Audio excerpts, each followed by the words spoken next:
I must apologize to my audience. I think I got a little bit heated, but I am an It's elder of the passionate. community. No, Passionate. I am. I'm past that age and stage, and I was standing right there. I was on the street. I was on the street before they started shooting everybody dead. Introduce yourself, please. I'm Ellis Liddell, a financial advisor, and I started a program called Advice 365, where we help you with everything financial. Wow, you're going to have to come on the regular show just to talk about that. That would be great. Whole hour. Wow, yeah. I want to know. I want to know. Okay, Michigan companies cannot fill jobs because too many people can't pass the drug test. And this column was about the fact that there are jobs that go begging, but so many people cannot pass the drug test to the point where some companies are saying, heck, I'll skip the drug test just so I could get some workers. What are your thoughts on that?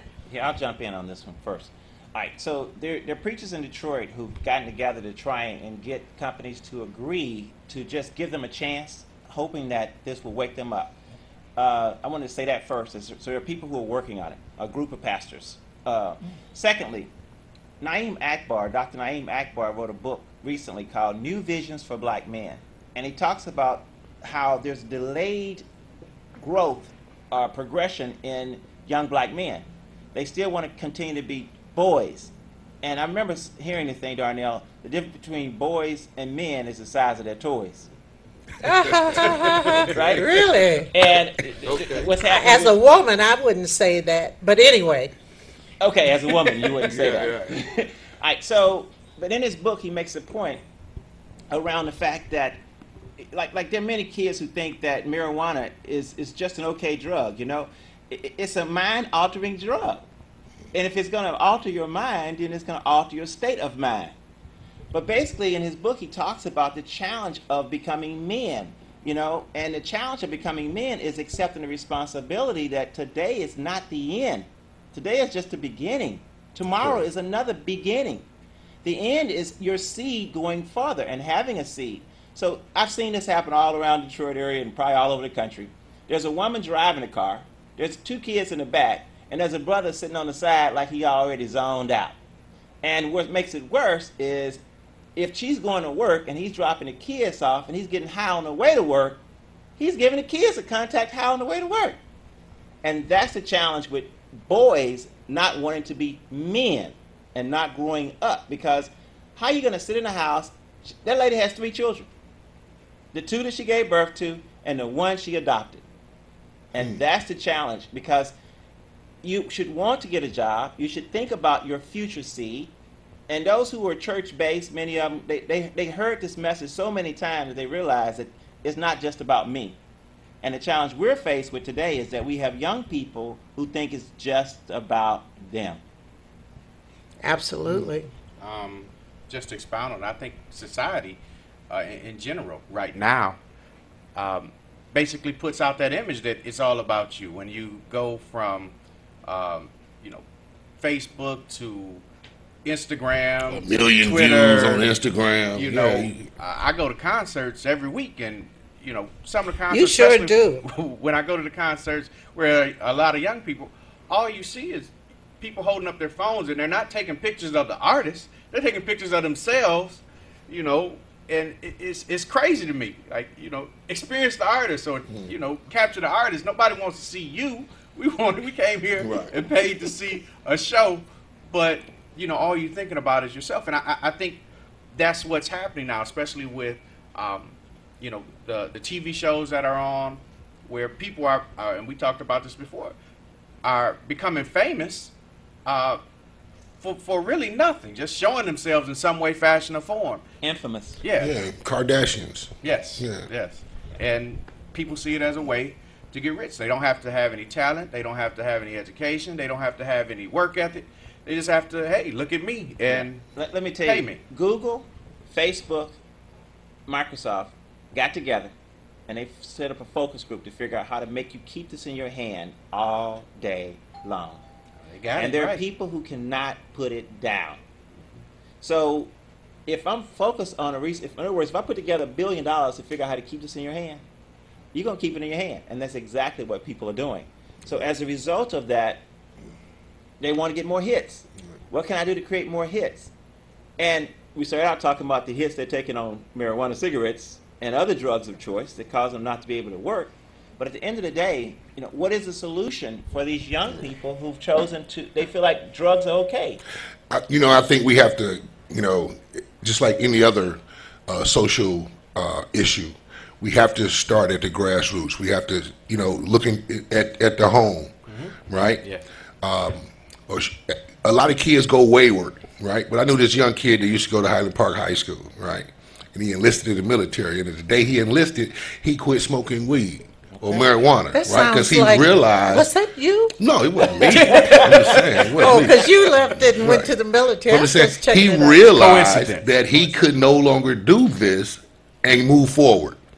And so if a lot of young people don't realize that you can't move forward and continue using the things that, Right. that hold you back, because when you look at the job market, so many people flunk the urinalysis. At what point do you realize that you have to pass a urinalysis to become employed, to earn money, to move forward? Okay, think about it real quick. I'm sorry, Jerome. You're a firefighter. Could you have somebody? Well, you said public. Oh, anyway. Anyway, here's the point. Could you have somebody? Would you like to work with somebody who's high on weed when you have to go out to chase a fire? Of course not. In any capacity. I mean, you don't want to work on large machinery. Right. Any of those things that can impair you, and potentially hurt yourself or other people. So certainly not at all. You're a threat to others as well as yourself. Exactly. There are people who can't make it through a whole day without going out to take a hit on their marijuana cigarette. Yeah. And it's supposedly it's not addictive, right? Right. And Well, they just like the way it makes them feel, and it is for some people. Some people have addictive behaviors, or it's in the genes. Addictive personality. Personality. And I tell you this, my daddy, he was a drunk on the weekends. And I'm telling you, my mother always used to say, Brenda, you go off on a tangent. Maybe I got a little bit of that addictive behavior, but I did not go with drugs or Well, everybody has, I see what you're saying. Everybody has a habit. Everybody has something that they do. In some people's case, it's marijuana. Well, if I'm a young lady and I've got a young man, or if I'm just, a young man, I'm a young guy who's starting my life out, and I've got a girlfriend or a wife that chooses to do marijuana all the time, and she wants to have a child, I got to pause. yeah, good point. Right. Daron, what were you going to say? I was going to just expound on what he was saying in regards to it starting in the home. I remember, being a child, my father would always say, there's a consequence for your actions. For every action, there's a consequence for it. And he would also say that you have to be ready to do what you need to do to get where you need to be. A lot of folks don't get that training in the home, They say one thing, and then you go out into the real world, or you show one thing in the home, and you go out into the real world, and you realize it's not that way. Right. You can't just do whatever you want to do, and the rules are going to change for you. That doesn't happen. Right. Oh, why can't I smoke weed? I'm good. I'm still functional. I'm this and that.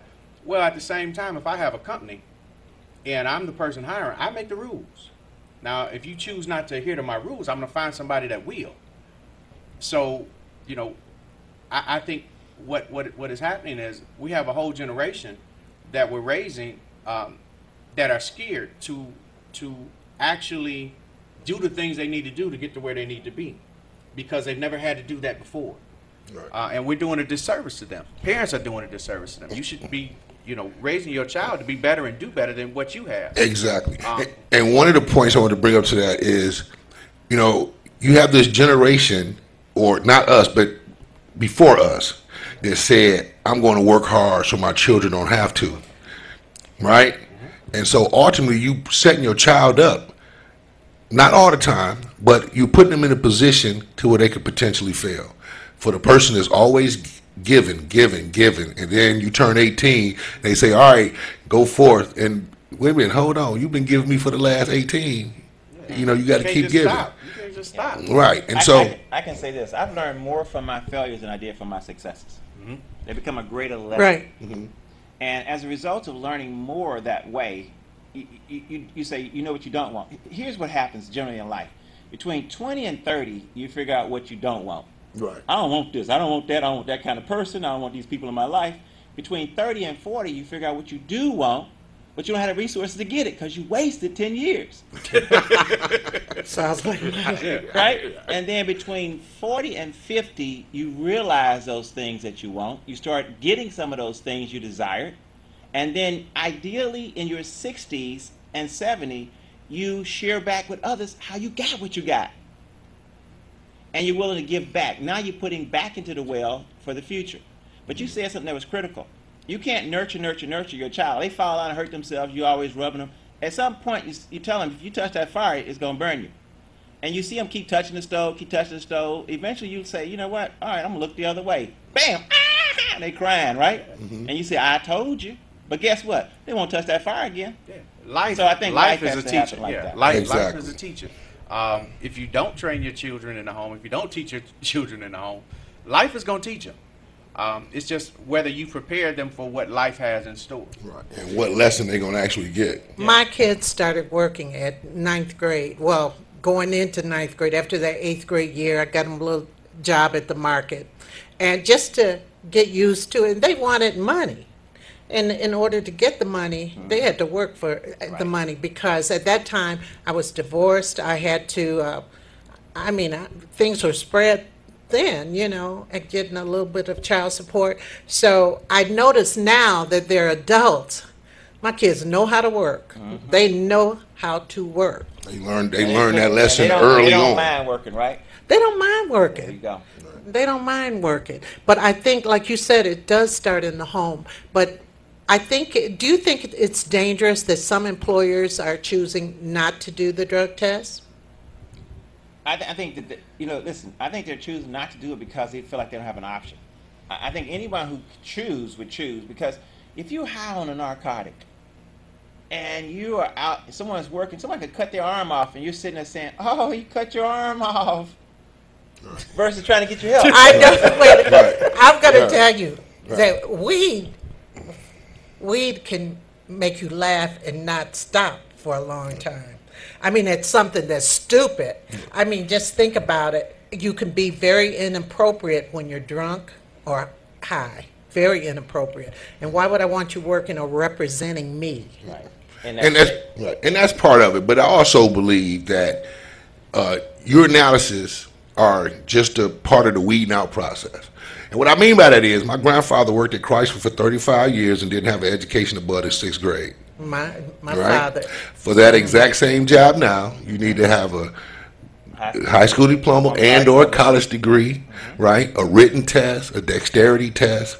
It's a weeding out process, and the urinalysis is the last stage in the weeding out. Once you get through this 300 people, now you're down to 150. You got rid of these people; they didn't pass the dexterity test, and now you left with 15 people. How do you hire somebody? All right, everybody, urinalysis. 3 people pass. Guess who's getting hired? Those 3 people?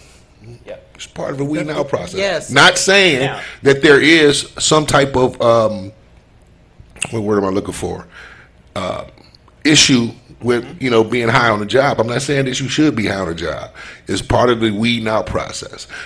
The bigger picture is, what if I come to you and say, I got a medical marijuana card? My doctor prescribed me to smoke marijuana or from take what these brownies or eat what these I've cookies. what I've heard is the fact that that does not count.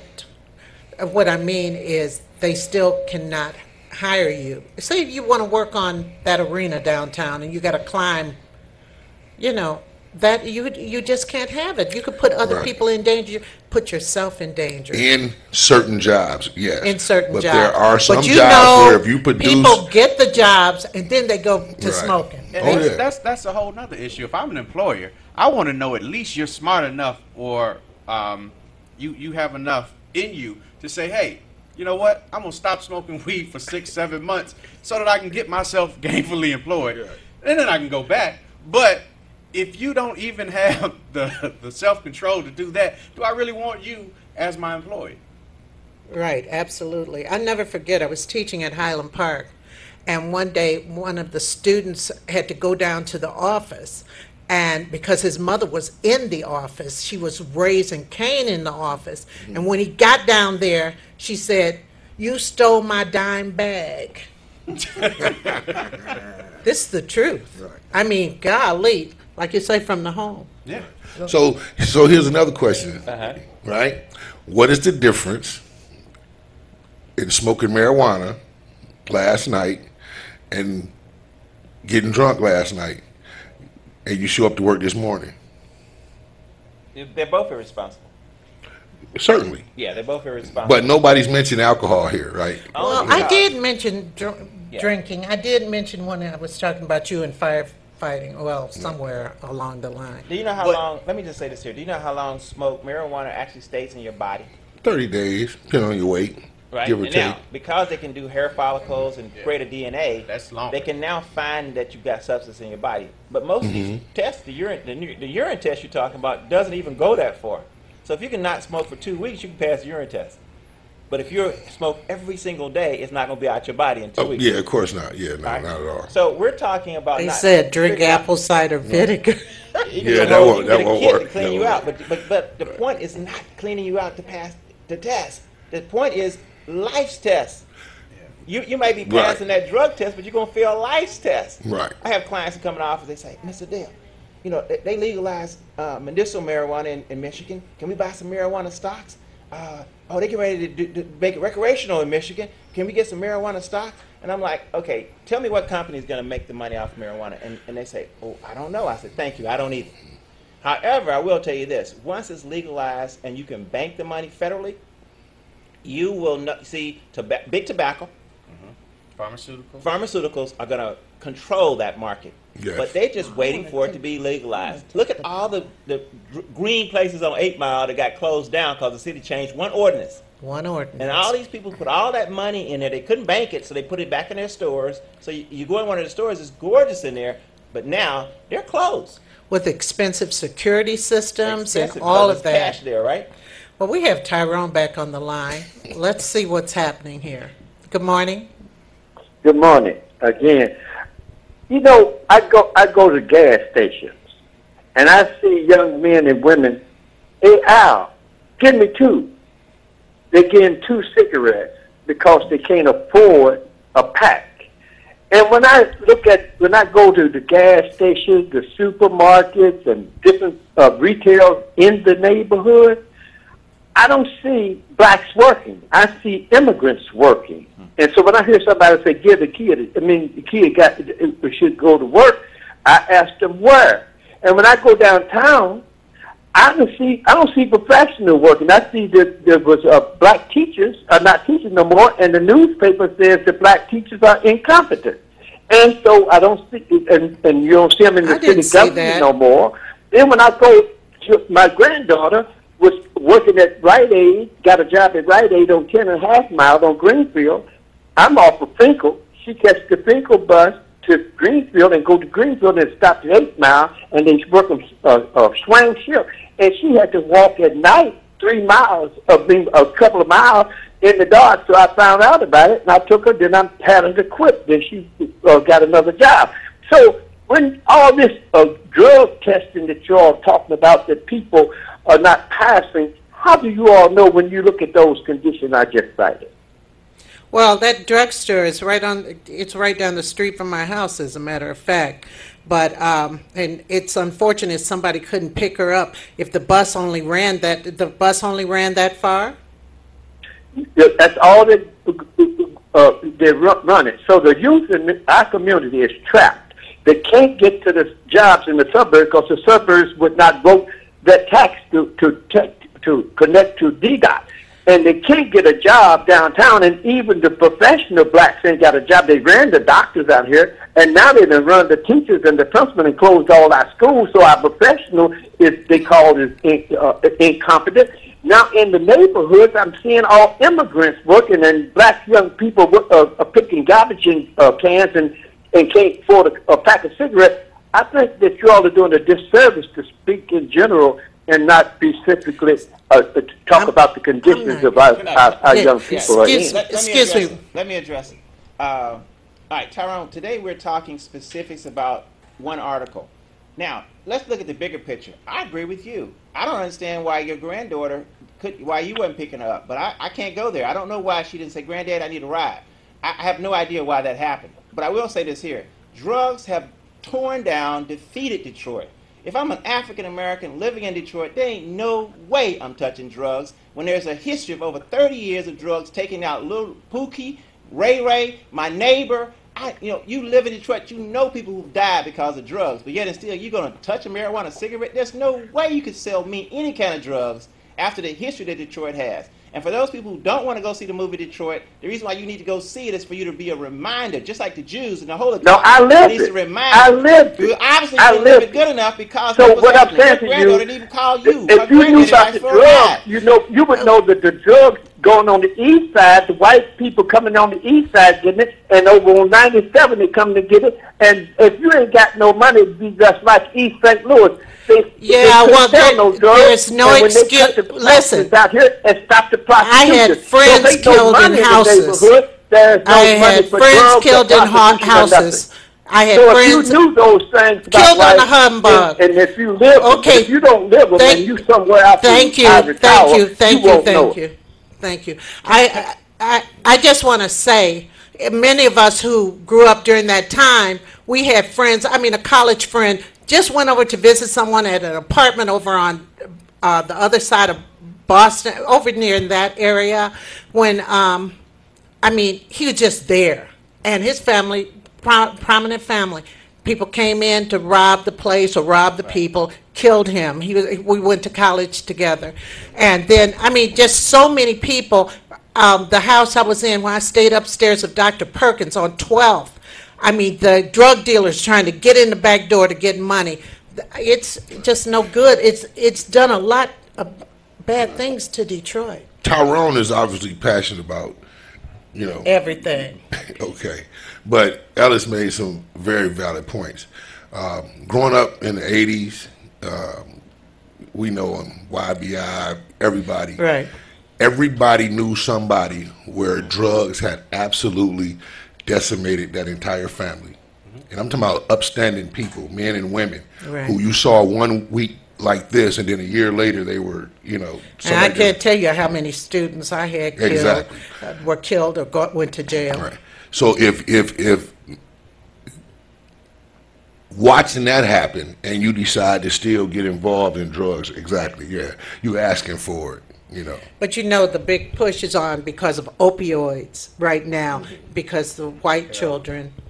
Heroin is very big. And heroin, yes. I just wanted to kind of combat something that he said or give another perspective because he talked about, where are these kids going to get jobs and things of that sort. And that is a big problem, but at the same time, it goes back to the home.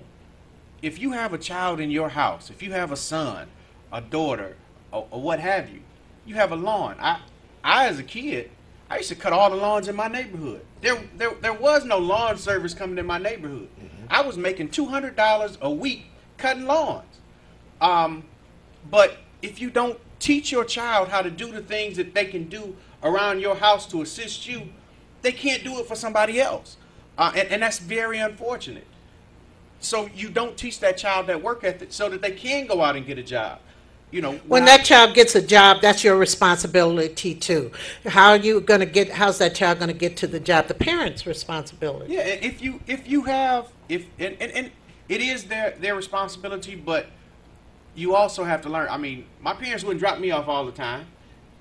Again, life is going to teach you lessons. Yeah, my parents would drop me off no time. For the rest of my life. Well, speak for yourself. DSR was my mode of transportation. Sometimes you have to have the determination to get up on your own and say, hey, I need to get here because this is my job. This is what's making me money. Yeah, all the money that you make is not yours to keep.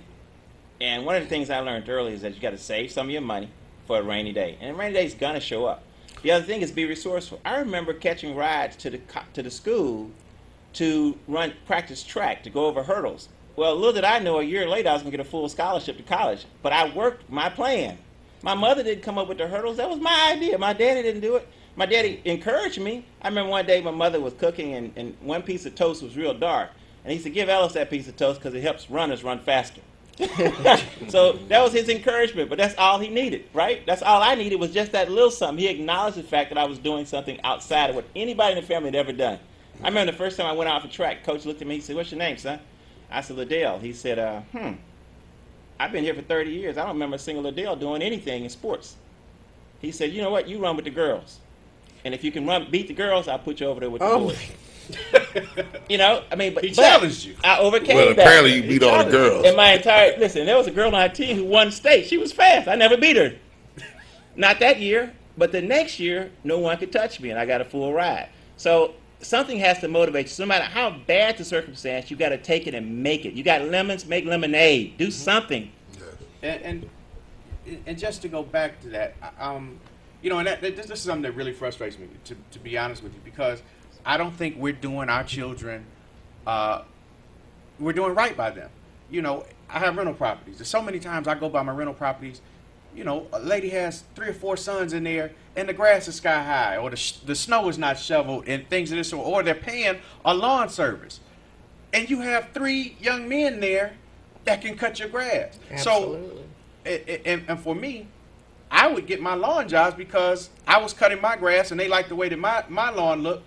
And, you know, hey, will you come cut this lawn for me? So if you don't teach a child to do something for you, how can other folks see them do it to know that they have the skills to do these things? Well, along with that, you notice this commercial. I hate the commercial. It's a young man coming into a McDonald's with the letter, and the manager gathers everyone around, and the letter talks about his acceptance, like to a college or something. Everybody cheers. And then the narration shows McDonald's, the great first employer of everybody. They're trying to say, listen, if you're looking for a long-standing job, you better not work here unless you're going into management or something like that.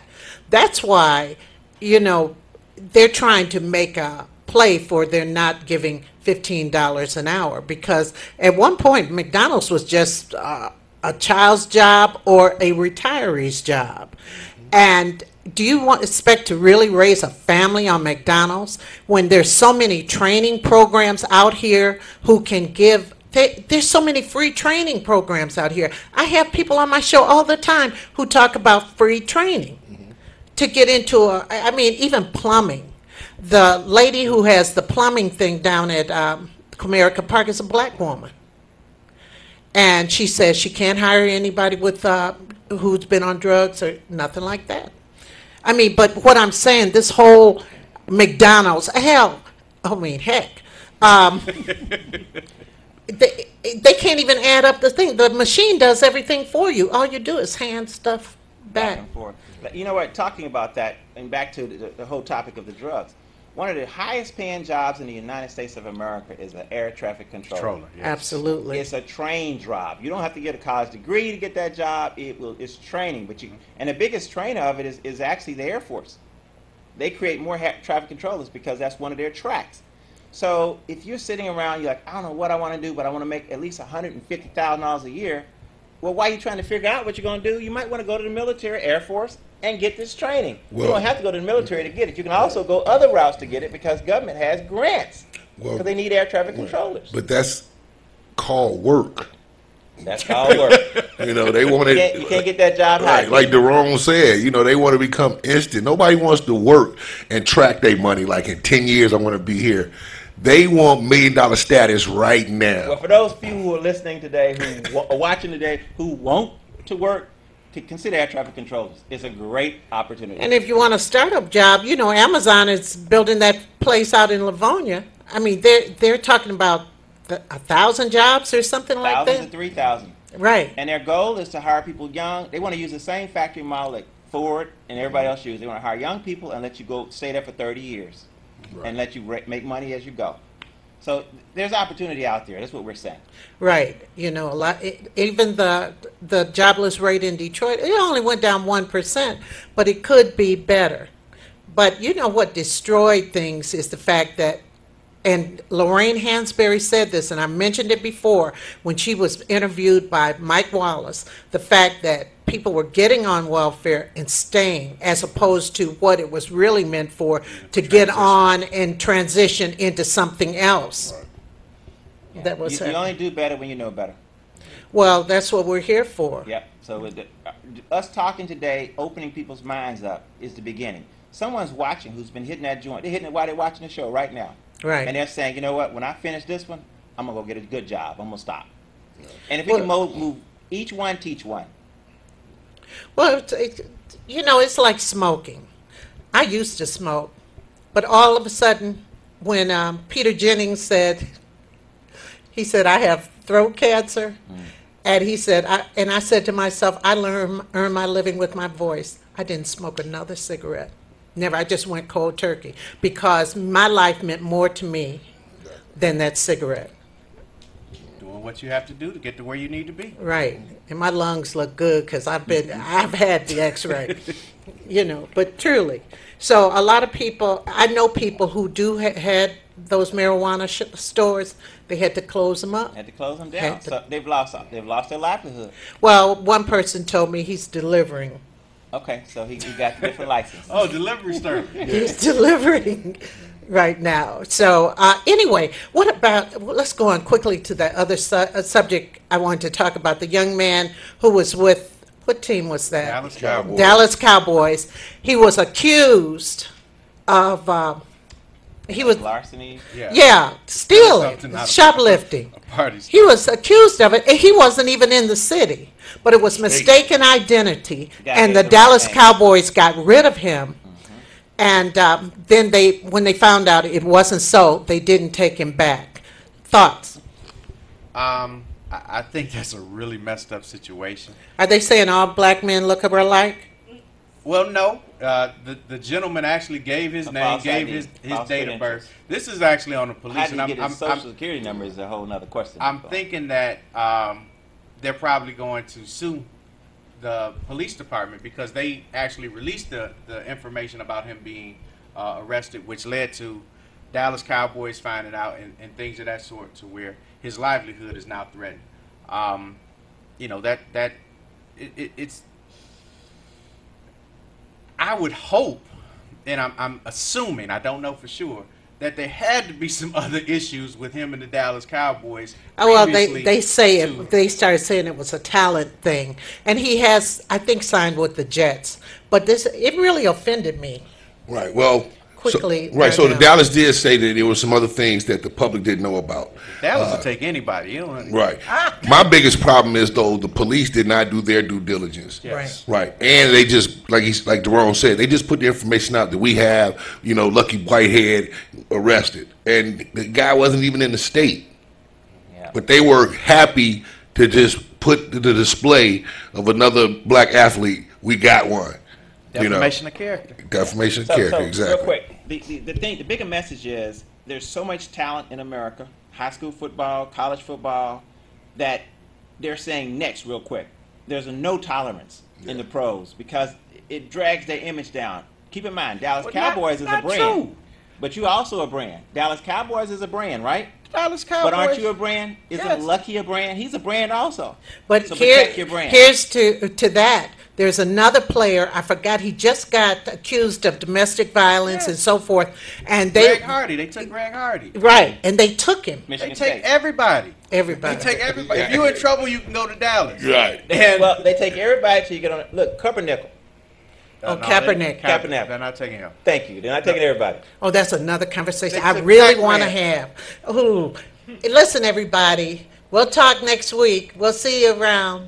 Bye. Have a good weekend.